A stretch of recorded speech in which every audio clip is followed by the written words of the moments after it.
नमस्कार, मैं हूं देवांजलि मोइत्रा।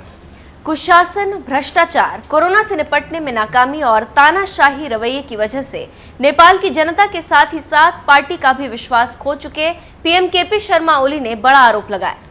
जाने जाने की बेला में भी ओली ने सत्ता के लिए भारत पर भड़ास निकाली। केपी शर्मा ओली ने कहा है कि उनकी कुर्सी छीनने के लिए नई दिल्ली और काठमांडू में साजिश रची जा रही।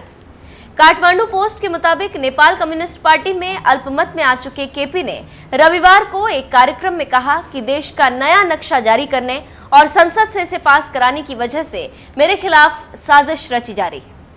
बुद्धिजीवियों की चर्चा, नई दिल्ली से मीडिया रिपोर्ट्स, दूतावास की गतिविधियों और काठमांडू के अलग अलग होटलों में चल रही बैठकों से ये समझना मुश्किल नहीं है कि किस तरह लोग मुझे हटाने के लिए खुलकर एक्टिव हैं, लेकिन उन्हें सफलता नहीं मिलेगी।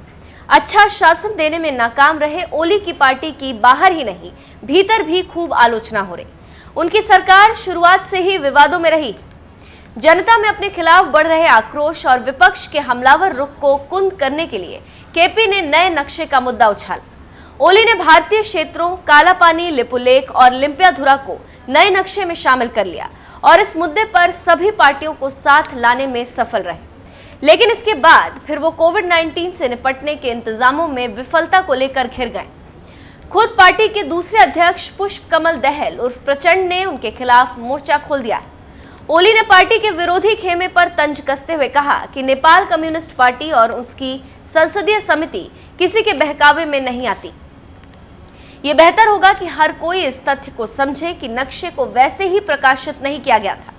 यहाँ पर एक दिलचस्प बात बताते चलें कि नेपाल कम्युनिस्ट पार्टी के दो बड़े नेताओं दहल और ओली में नेपाल में सरकार बनाने को लेकर समझौता हुआ था कि 5 साल के कार्यकाल में 2.5 साल दोनों नेता नेपाल के प्रधानमंत्री रहेंगे। अब 2.5 साल का कार्यकाल ओली का पूरा हो रहा है, लेकिन ओली कुर्सी छोड़ना नहीं चाहते। इसी वजह से पार्टी के अंदर ही उनका कड़ा विरोध हो रहा है। देखना होगा कि आगे क्या होता है। क्या ओली की लालच पार्टी को दो फाड़ कर देगी या दबाव के बाद ओली पद छोड़ देंगे।